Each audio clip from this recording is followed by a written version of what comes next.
하나님은 우리가 거룩하기를 원하십니다. 그래서 레위기를 통해 거룩한 삶에 대해 가르쳐 주셨습니다. 오늘은 레위기 12장의 말씀을 살펴보려고 합니다. 레위기 12장은 출산과 관련된 정결의 문제에 대해 이야기하고 있습니다. 성경이 이 말씀을 통해 우리에게 무엇을 교훈하려는 것일까요? 이 질문을 가지고 오늘 성경을 읽어보도록 합시다. 오늘도 하나님께서 우리에게 은혜 주시기를 원합니다. 먼저 사도신경으로 우리의 신앙을 고백한 후 성경 말씀을 살펴보겠습니다. 나는 전능하신 아버지 하나님, 천지의 창조주를 믿습니다. 나는 그의 유일하신 아들 우리 주 예수 그리스도를 믿습니다. 그는 성령으로 잉태되어 동정녀 마리아에게서 나시고 본디오 빌라도에게 고난을 받아 십자가에 못 박혀 죽으시고 장사된 지 사흘 만에 죽은 자 가운데서 다시 살아나셨으며 하늘에 오르시어 전능하신 아버지 하나님 우편에 앉아 계시다가 거기로부터 살아있는 자와 죽은 자를 심판하러 오십니다. 나는 성령을 믿으며 거룩한 공교회와 성도의 교제와 죄를 용서받는 것과 몸의 부활과 영생을 믿습니다. 아멘. 레위기 15장 1절부터 5절까지의 말씀을 읽겠습니다. 주님께서 모세에게 말씀하셨다. 이스라엘 자손에게 일러라. 여자가 임신하여 아들을 낳으면 그 여자는 이래 동안 부정하다. 마치 월경할 때와 같이 부정하다. 여덟째 되는 날에는 아이의 포피를 잘라 할례를 베풀어야 한다. 그런 다음에도 산모는 피로 더럽게 된 몸이 깨끗하게 될 때까지 산모는 33일 동안 집안에 줄곧 머물러야 한다. 몸이 정결하게 되는 기간이 끝날 때까지 산모는 거룩한 물건을 하나라도 만지거나 성소에 드나들거나 해서는 안 된다. 딸을 낳으면 그 여자는 2주일 동안 월경할 때와 같이 부정하다. 피로 더럽게 된 몸이 깨끗하게 될 때까지 산모는 66일 동안을 집안에 줄곧 머물러 있어야 한다. 아멘. 인간의 일생에서 가장 중요한 것 중에 하나가 생일일 것입니다. 세상에 태어나는 것, 그것은 인간에게 가장 중요한 일입니다. 그리고 축복받아야 될 일입니다. 실제로 한 집안에 새 생명이 태어나면 얼마나 감사한 일입니까? 그리고 다들 기뻐하지 않습니까? 그런데 성경은 이 출산과 관련하여 부정하다 그렇게 말을 하고 있습니다. 2절을 보시면요. 이스라엘 자손에게 일러라. 여자가 임신하여 아들을 낳으면 그 여자는 이래 동안 부정하다. 마치 월경할 때와 같이 부정하다.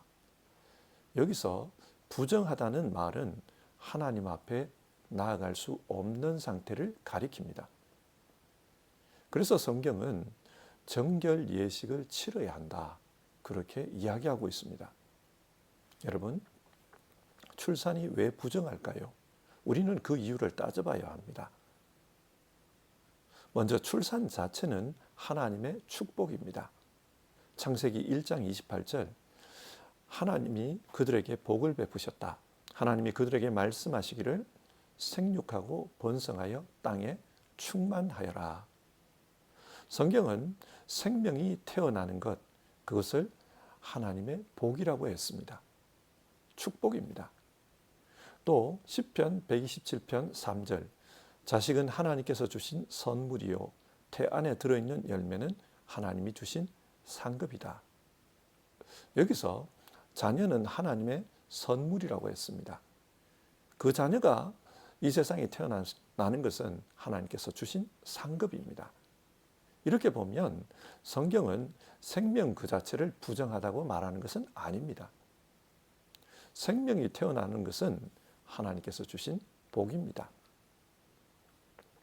그런데 창세기 3장 16절 인간이 죄를 지었습니다. 그때 하나님께서 하와에게 이런 말씀을 하셨습니다.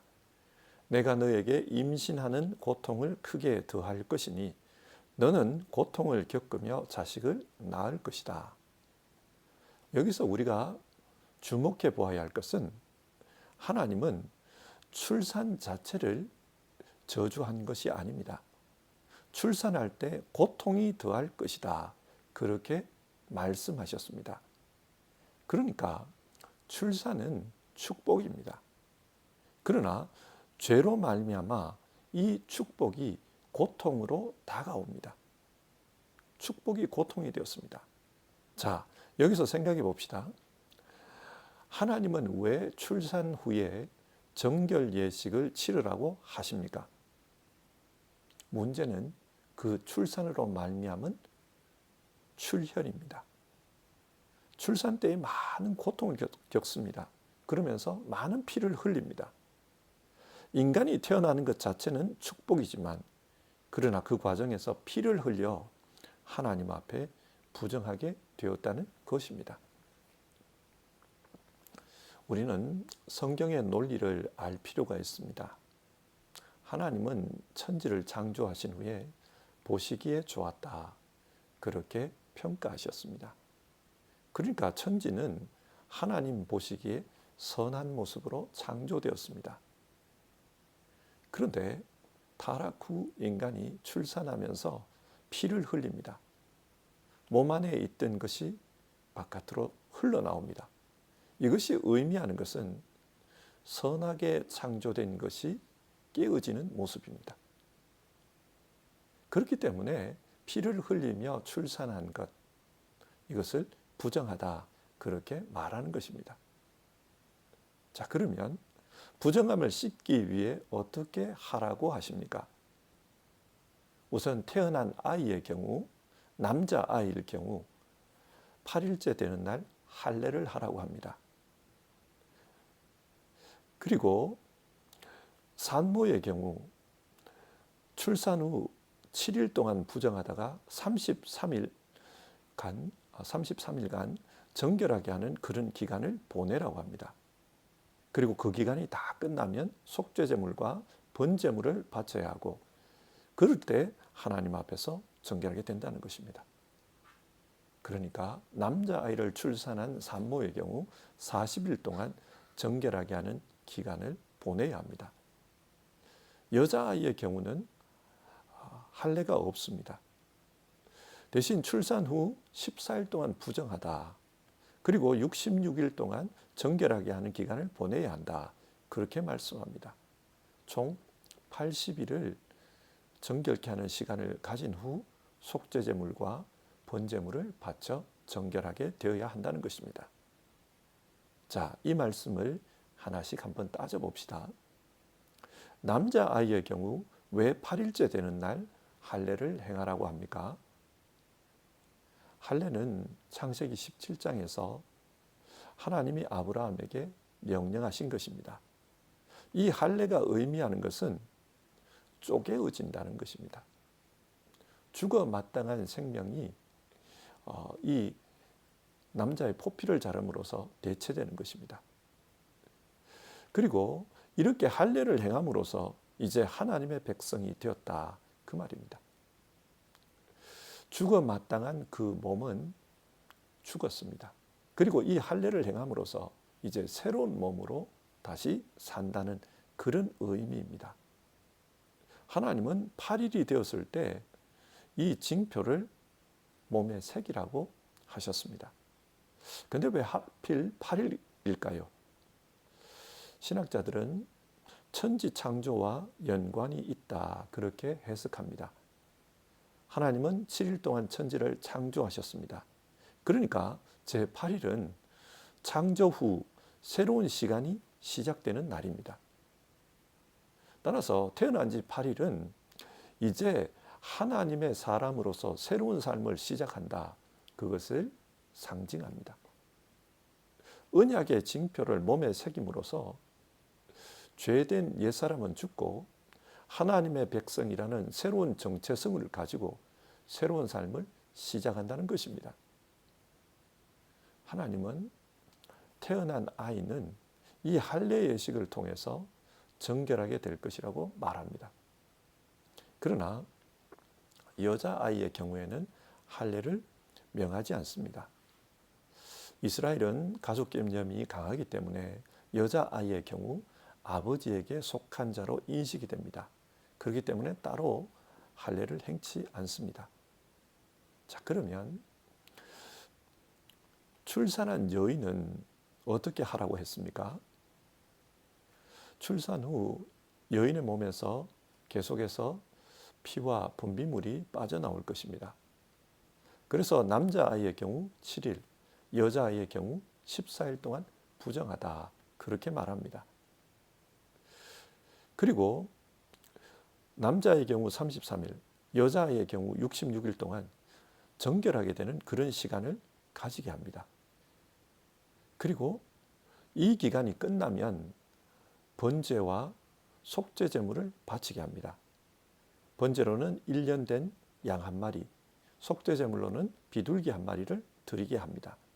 만일 가난할 경우, 그래서 형편이 어려워 양을 바칠 수 없을 경우에는 비둘기 2마리를 가져와서 한 마리는 번제로, 한 마리는 속죄제로 바치라고 합니다.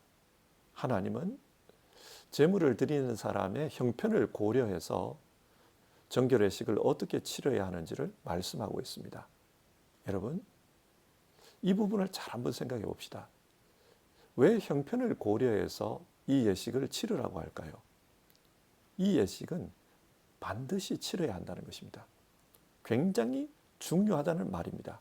그렇기 때문에 형편이 어렵더라도 이 예식을 거치라, 그것을 말하는 겁니다. 그러면 이 예식이 왜 중요할까요? 2가지 면에서 중요합니다. 하나는 의학적인 측면입니다. 여인이 출산을 하면 몸이 극도로 쇠약해집니다. 그러므로 그 몸이 회복되어야 합니다. 회복될 때까지 시간이 필요합니다. 한국에서는 산후조리를 하지 않습니까? 그처럼 성경은 이 회복의 기간을 정해줌으로써 그때까지는 부정하다. 다른 누구도 접촉하지 말라. 접촉해서도 안 된다. 혼자 있으면서 몸을 회복할 수 있도록 하는 것입니다.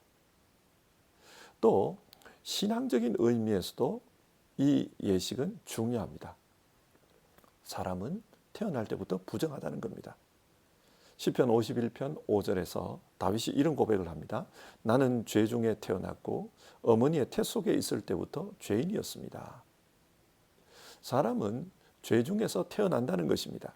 그래서 태어날 때부터 죄인이라고 합니다. 그리고 그 죄의 결과로 태어날 때 많은 피를 흘리며 부정하게 태어납니다.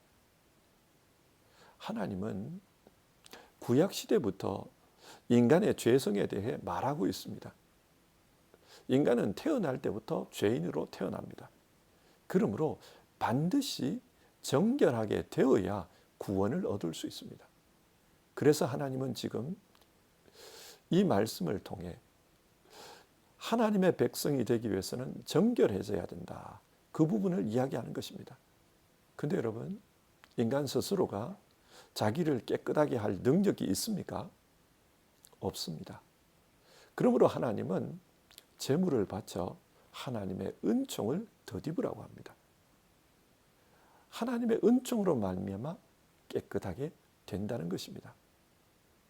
근데 사람이 제물로 바치는 양과 비둘기, 그런 것이 진짜 사람을 깨끗하게 할 수 있을까요? 없습니다. 이 제물들은 예수 그리스도의 피 흘림을 상징할 뿐입니다. 예수님께서 우리를 위해 죽으심으로써 우리는 깨끗하게 되는 것입니다. 심판자 되시는 예수 그리스도께서 우리를 대신해서 죄값을 치러주시는 것입니다. 그래서 그분으로 말미암아 우리는 정결하게 되는 것입니다. 그러니까 레위기 12장의 내용은 인간은 태어날 때부터 부정하게 태어났다. 인간은 죄성을 가지고 태어난 존재다. 그것을 가르쳐 줍니다. 그래서 하나님의 은총으로 깨끗하게 될 필요가 있음을 이 정결 예식을 통해서 가르쳐 주는 것입니다.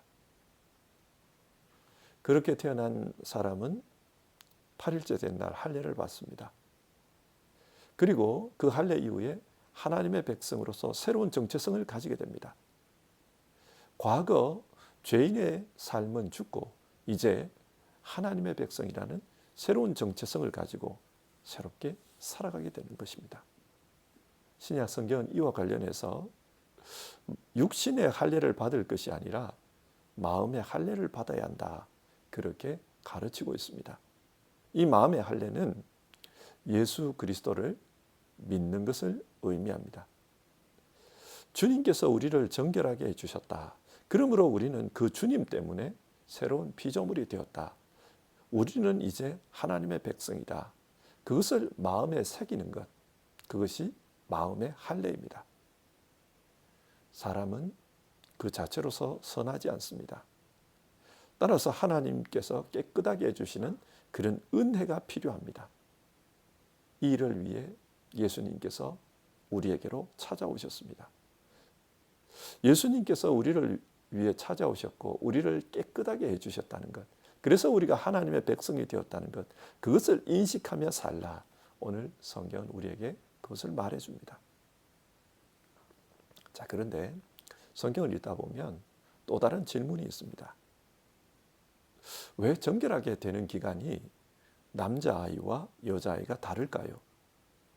남자아이가 태어났을 경우 총 40일, 여자아이가 태어났을 경우 총 80일 정결하게 되는 기간을 거치라고 합니다. 왜 그 기간이 다른 것일까요?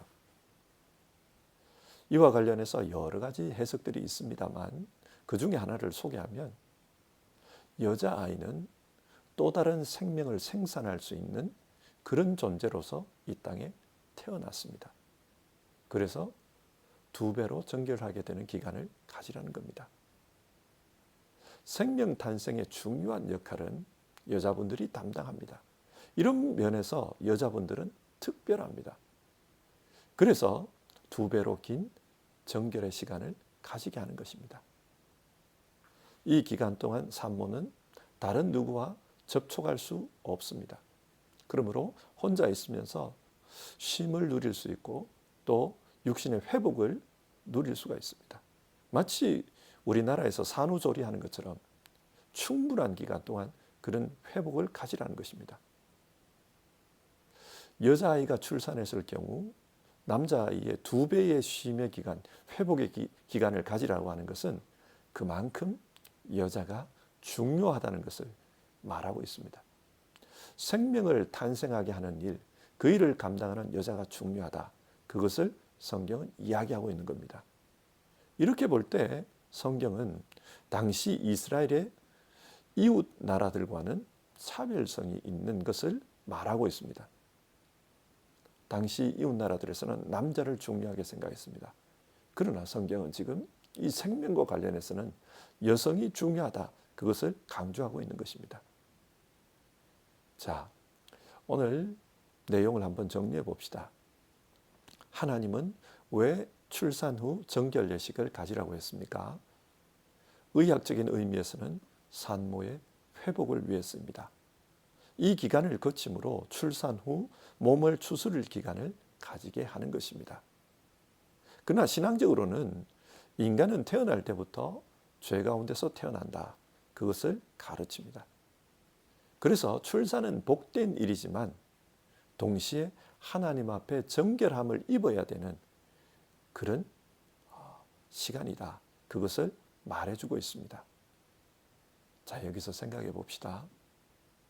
레위기는 거룩한 삶을 강조한다고 했는데 거룩하게 산다는 것이 어떤 것일까요? 우리는 태어날 때부터 하나님의 은총이 필요하다는 사실을 알고 사는 것입니다. 우리는 태어날 때부터 죄 가운데서 태어납니다. 그래서 부정합니다. 하나님께서 깨끗하게 해주시는 그런 은총이 요청됩니다. 하나님은 이 일을 예수 그리스도를 보내셔서 우리를 대신에 피 흘리게 하심으로 담당하게 하셨습니다. 우리는 예수님 안에서 깨끗해질 수 있고 그 예수님으로 말미암아 새로운 삶을 살게 되는 것입니다. 고린도후서 5장 17절의 말씀을 생각합시다. 누구든지 그리스도 안에 있으면 새로운 피조물입니다. 옛것은 지나갔습니다. 보십시오. 새 것이 되었습니다. 우리는 예수 그리스도로 말미암아서 새로운 피조물이 되었습니다. 새로운 정체성을 가진 하나님의 사람이 되었습니다. 성도 여러분, 오늘 말씀을 읽고 기도하는 가운데 우리 자신이 예수님으로 말미암아 정결하게 된 존재임을 기억합시다. 그리고 우리 앞에 주어져 있는 남은 시간들을 하나님 사람답게 살아가기를 결단하고 그렇게 살아갑시다. 일상의 삶에서 믿음으로 할례받은 사람임을 기억하고 우리의 일상에서 옛것은 잘라내고 새로운 생명으로 살아가는 그런 삶을 살아가기를 힘써 봅시다. 주님께서 이미 우리를 깨끗하게 하셨습니다.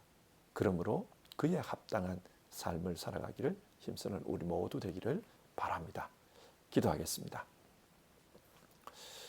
하나님, 오늘은 출산과 관련된 정결에 대해 말씀을 살펴보았습니다. 하나님은 이 말씀을 통해 우리 모두는 태어날 때부터 반드시 정결함을 입어야 할 존재라는 것을 가르쳐 주셨습니다. 그리고 그 정결함을 위해 예수님을 보내주셨습니다. 하나님, 예수님을 믿으며 사는 우리의 신앙이 왜 중요한지를 이 아침 깨닫게 하여 주시옵소서. 그리고 예수 안에서 정결하게 되었음을 알고 이제 우리에게 주어진 시간들을 늘 예수의 사람으로 살아가는 것에 힘쓰게 하옵소서. 예수님의 사람으로 살아갈 때 그때 거룩하게 살 수 있다는 것을 알고 거기에 합당한 그 믿음에 합당한 삶을 사는 우리 모두 되게 하옵소서. 오늘 하루도 믿음으로 살고자 하는 모든 성도님들을 도와주시고 주 예수님의 은혜가 가득하게 하옵소서. 예수님의 이름으로 기도드립니다. 아멘. 오늘 하루도 예수님의 사람답게 살기를 힘쓰는 우리 모두 되기를 바랍니다. 주님 가르쳐 주신 기도로 아침 예배를 마치겠습니다. 하늘에 계신 우리 아버지의 이름을 거룩하게 하시며 아버지의 나라가 오게 하시며 아버지의 뜻이 하늘에서와 같이 땅에서도 이루어지게 하소서. 오늘 우리에게 일용할 양식을 주시고 우리가 우리에게 잘못한 사람을 용서하여 준 것 같이 우리 죄를 용서하여 주시고 우리를 시험에 빠지지 않게 하시고 악에서 구하소서. 나라와 권능과 영광이 영원히 아버지의 것입니다. 아멘.